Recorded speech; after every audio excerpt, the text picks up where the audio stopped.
Is the world even real anymore? What actually happens here?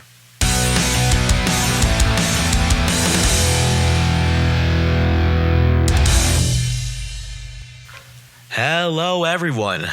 I'm your host, Michael Wong, and welcome to another episode of This Week in Shenanigans. Well, it's been a couple weeks.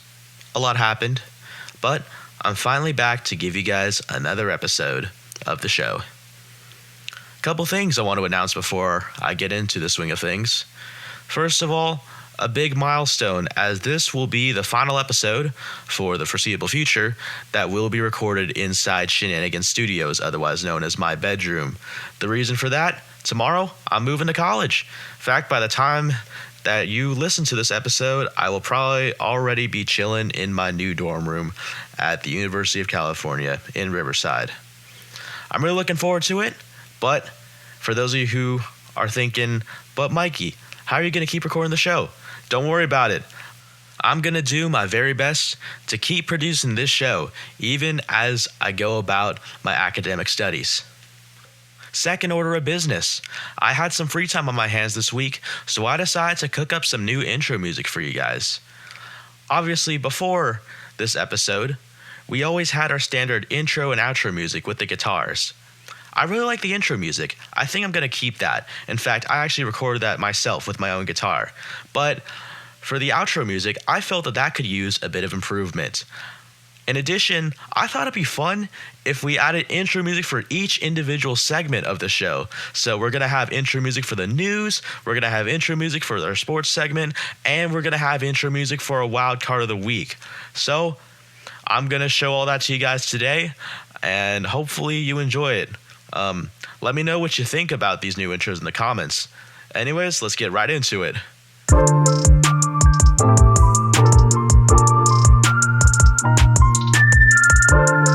This Week in Shenanigans presents the news of the week.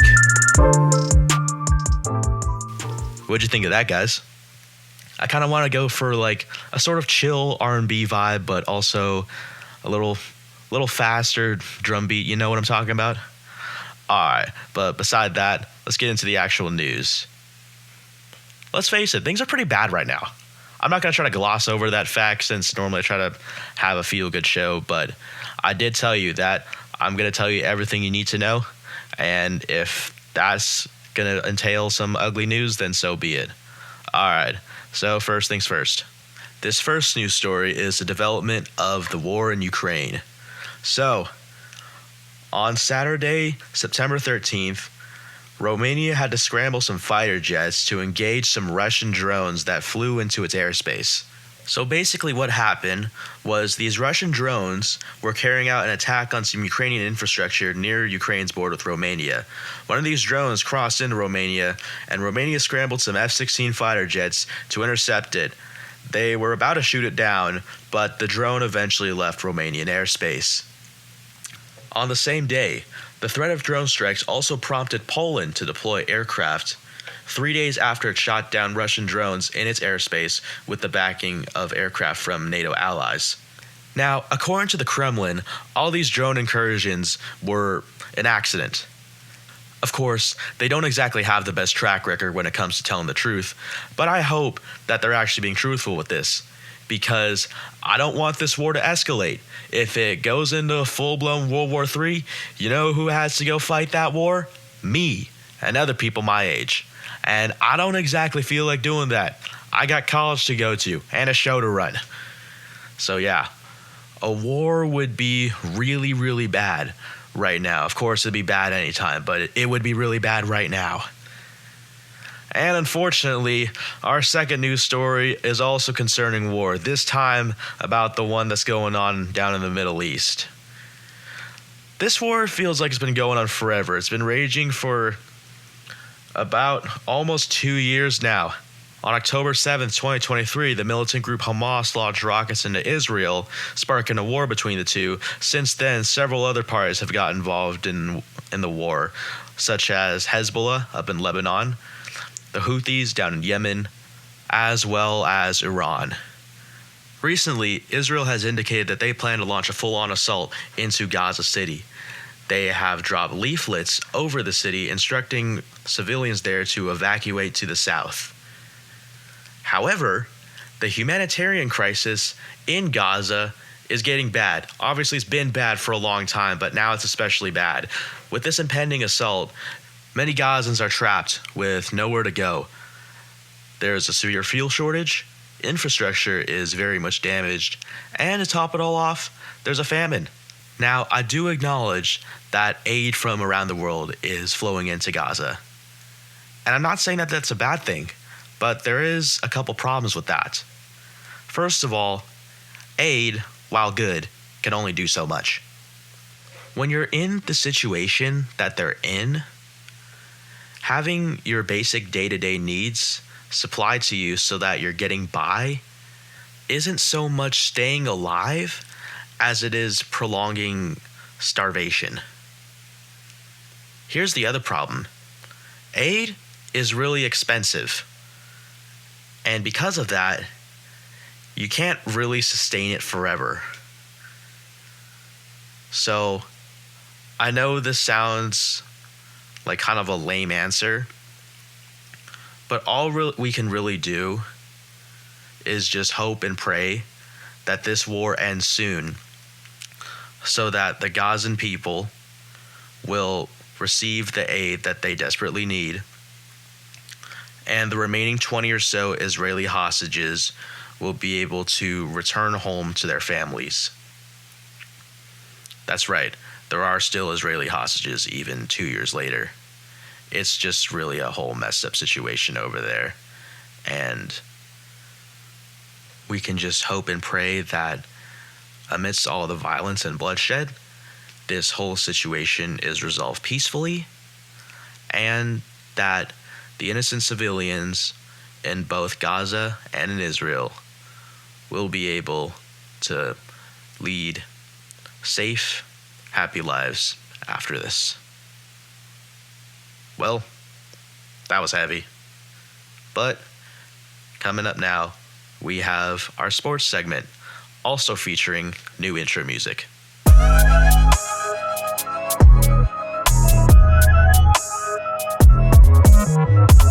It's time for Shenanigan Sports. I thought that intro music was pretty good. I was pretty proud of myself for cooking that up. Anyways, let's get into sports. First, I want to talk about some baseball. The postseason is fast approaching, and a few teams have already clinched their playoff spot. First out of the gate was the Milwaukee Brewers. Now, that team is red hot, and they are loaded with so much young talent. For example, their young pitcher, Jacob Mizorowski. You know, that kid, he was in the league for like 5 minutes before he was sent to the All-Star game. I kind of questioned that decision, but I still got to admit, that kid's really freaking good. I had him on my fantasy team too, and he worked wonders for me. Anyways, back to what we were talking about. So the Brewers were the first team to clinch a playoff appearance for this year's MLB postseason tournament. The next team to clinch shortly after that were the Philadelphia Phillies, and they didn't just clinch a wild card spot, they managed to clinch the NL East division title. This is their second straight division crown, and oh my gosh, they are so good. Former first overall pick Bryce Harper, their young superstar Kyle Schwarber. Man, I have so many good things to say about the Phillies. And finally, the latest team to clinch is the Chicago Cubs. They will also be going to the postseason. In fact, this is their first postseason appearance after an actual season of baseball since 2018. Big for them, I know. They did make the playoffs in 2020, but since that was the shortened COVID year, I'm not really putting as much emphasis on that year. But yeah, like I was saying, this is their first playoff appearance following an actual season, like a full season of 162 games. So, congratulations to these three teams, and we look forward eagerly to whoever the next teams are going to be to clinch. I'm sure a lot of news surrounding the formation of the postseason bracket will come about in the coming days. Finally, for baseball, a legend has announced his retirement.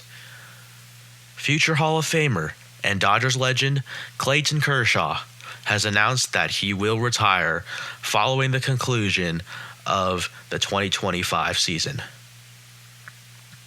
Man, Clayton's such an amazing player and an amazing guy. Let me get into a bit of backstory for those of you guys who don't follow baseball. Clayton Kershaw was selected by the Dodgers 7th overall in the 2006 MLB draft. That was before I was born. He made his major league debut on May 25th, 2008. He has only ever played for the Dodgers in his long career, a rarity in the modern MLB. For basically his entire career, he pitched at an elite level. He was an 11-time All-Star, as well as the 2014 National League MVP. In addition, he also won the Cy Young Award 3 times in 2011, 2013, and 2014. In case you don't know baseball very well, the Cy Young Award is awarded every year to the best pitcher in the league. Even late into his career, he was pitching at such a high level. He was named to the All-Star game this year in 2025. And in fact, as I'm recording this right now, Friday evening, September 19th, 2025, he is currently on the mound at Dodger Stadium, taking his final regular season start. The Dodgers are almost assured a postseason appearance, so I highly doubt that this is the last we'll see of Clayton Kershaw. He'll probably take the mound for maybe 1 or 2 more games in the postseason.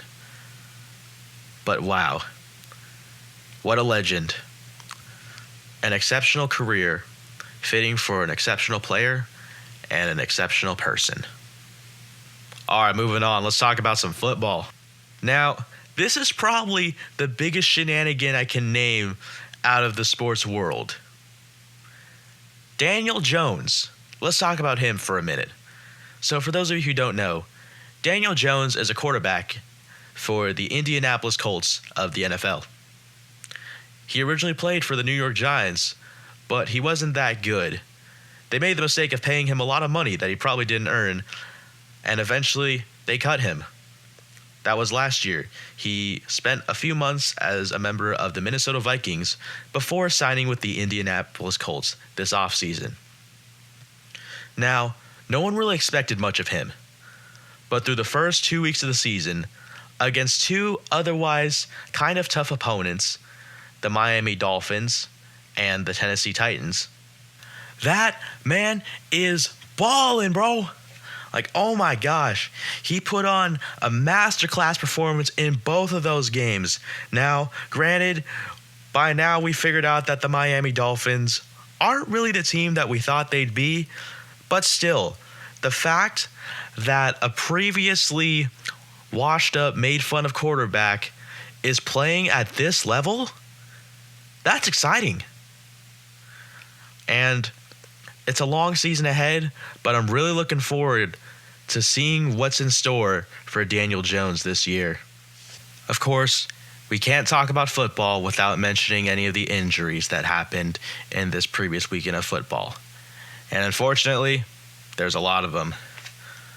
For starters, Washington Commanders quarterback Jaden Daniels sprained his knee in his game against the Green Bay Packers in Week 2. He has been ruled up for his upcoming game, and backup quarterback Marcus Mariota will start in his place. Khalid Kancey, an offensive lineman for the Tampa Bay Buccaneers, tore his pectoral muscle during the Buccaneers' Week 2 victory over the Houston Texans. He will undergo surgery, but unfortunately that means he will miss the rest of the 2025 season. Man, I can't imagine getting a season-ending injury right after the season just started 2 weeks ago. That's got to be horrible.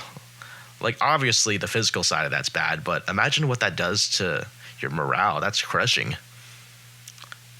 And that's not even the last of the injuries on our list. We got a few more to talk about. Tucker Kraft, the tight end for the Green Bay Packers. He is questionable. He suffered a knee injury in practice this week. Fortunately, it sounds like it's not as bad as the other injuries I described earlier. He's listed as a game-time decision, but his availability could affect Green Bay's plans this Sunday. So a little word of advice for Tucker Kraft fantasy owners. We don't know if he's going to play. I'd give it like a 50-50 chance personally. So I would say if you are a Tucker Kraft fantasy owner, you got to think of some contingency plan right now. Otherwise, there's a 50% chance you might be kind of screwed during game time. Next up on the list, Brock Purdy, quarterback of the San Francisco 49ers. He suffered a toe injury earlier this week, and he is, quote, highly unlikely to play, according to his coach, Kyle Shanahan. He was limited in practice. He did practice, just not a lot, but his status remains uncertain. Next up, probably the injury that everybody's been talking about. Cincinnati Bengals quarterback Joe Burrow suffered a turf toe injury during his Week 2 game against the Jacksonville Jaguars.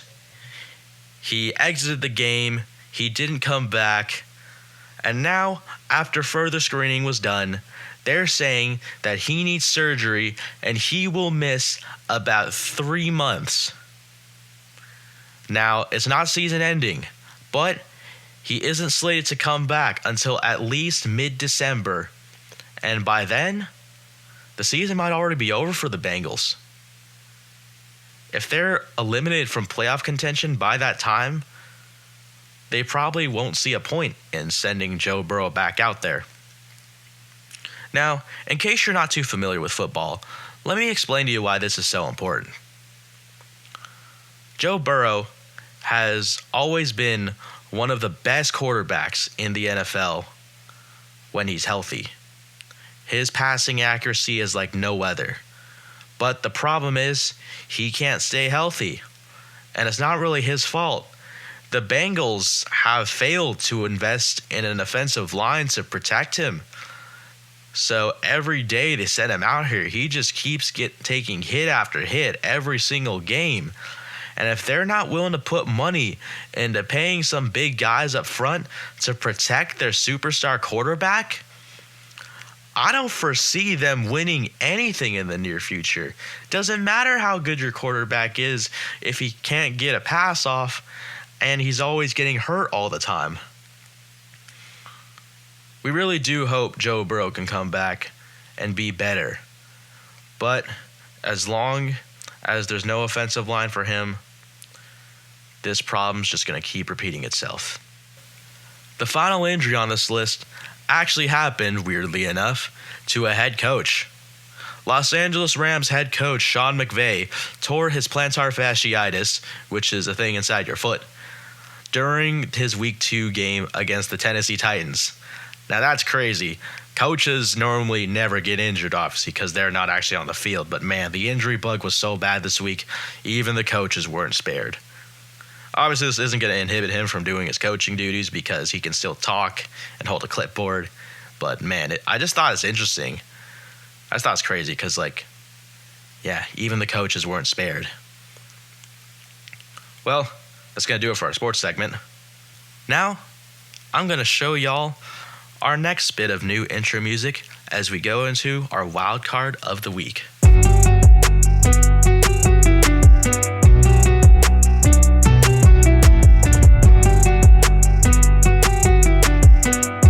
It's time for wild card of the week. Okay, I think that's some pretty cool music. Anyways, earlier in this week, I was talking to someone about like a fair or something like that. And one thing that came up in our conversation was the different kinds of weird food you could eat on the fairgrounds. And one thing that we talked about was deep fried butter. Ooh. Now, when you really think about it, deep fried butter is probably disgusting. But at the same time, It sounds kind of good. Now, this is objectively probably the worst thing you could put into your body. Like, if you wake up one day and say, I want to clog multiple arteries with just 3 bites of a weird fatty stick, then I'd say, hey, just grab some fried butter. But at the same time, imagine how that tastes. Probably disgusting, right? But also kind of good. I know that makes no sense, but you probably know what I mean. Anyways, with that being said, I want to spend this wildcard segment talking about foods that are gross, but probably kind of good. Now, before I start the segment, a little disclaimer. I do not condone or endorse the consumption of any of the foods I am about to talk about, because if you do, you put yourself at risk of heart failure, kidney failure, and intestinal blockage, a combination of all 3, or some stuff we've never heard of before. So, let it be known that this segment is purely for entertainment purposes only. Don't ruin your life by incorporating this as a regular part of your diet. You know, another thing too, this is one of those times when I think it would have been interesting if this podcast wasn't just like an audio show, if it had video to go along with it, because what I would have done, like after describing all these foods, was taking a bite out of each one of them on camera so that y'all could see like my grimace and facial expressions or whatever. Oh well. On to the meat of this segment, no pun intended. First up, a little something that ChatGPT calls the Luther burger. Basically, what it is it's like a burger, except instead of buns, you use a donut. Crazy, right? I imagine getting diabetes just by looking at that. And that's probably why all the Europeans think we're all fat and lazy. Is because we're always doing stuff like this. Anyways, like I said, that's probably gross. But I really want to try that. Obviously not eat the whole thing though. I kind of don't want to experience heart failure. But man, that sounds interesting. Next up, on the subject of sandwiches, this is something we call the KFC Double Down. So, like cheese and bacon sandwich, but instead of bread, we use 2 fried KFC chicken fillets. Gosh, that's got to be like the fattiest food ever. You got fried chicken and bacon? Oh my gosh, it sounds so good, but I don't know. I imagine it'd be like one of those foods where like it looks so good when you imagine it, you eat it, and then you just kind of feel disgusting and you hate yourself after that. Actually, I think that can kind of apply to all the foods on this list.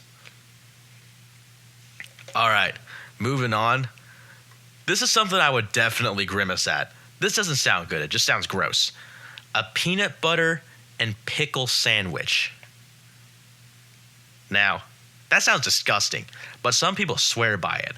According to them, why it works, a sweet, salty peanut butter plus the tangy acid of a pickle equals balance.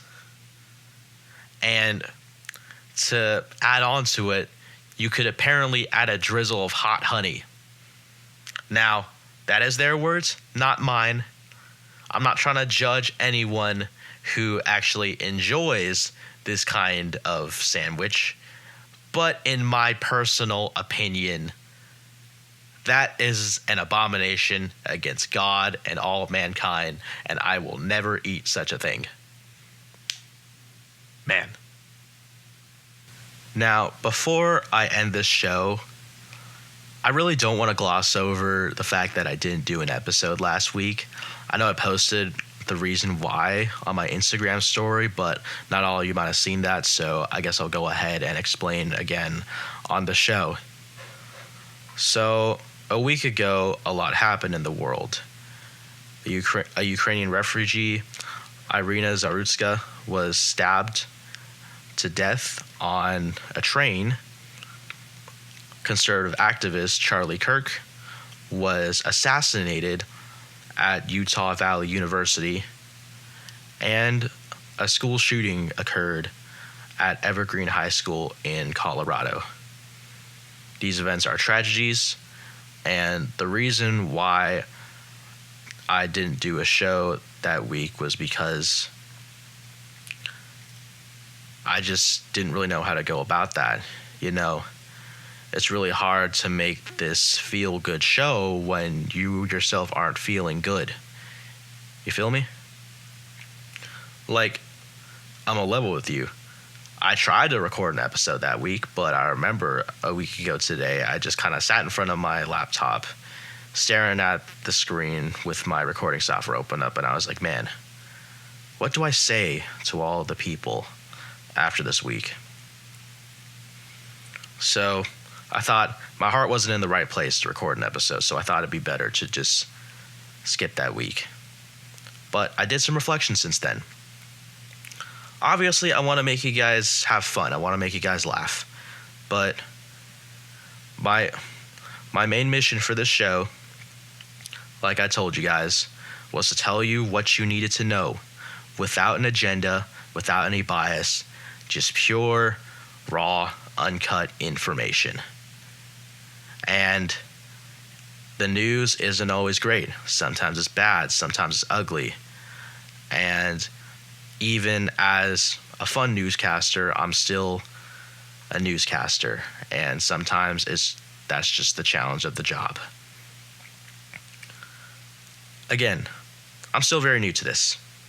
This is, after all, only the 5th episode of this podcast, and I'm still trying to navigate this myself. But I thank you all for your understanding, for your loyal listenership, and everything else that my supporters have done to help me and encourage me to run this podcast. I did promise to find ways for you guys to monetarily support the families affected by these tragedies.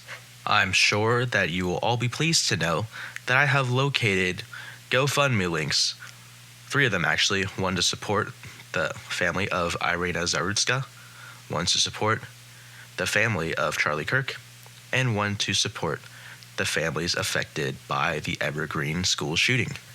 And with that, that'll do it for this week. I will be debuting some new outro music momentarily, and I hope you enjoy it. A little something about this outro. The other intro musics for the segments that you heard earlier in this episode, I made those by just kind of scraping some loops together in order to make a song. But this one, I produced myself from start to finish, from scratch. I hope you enjoy it.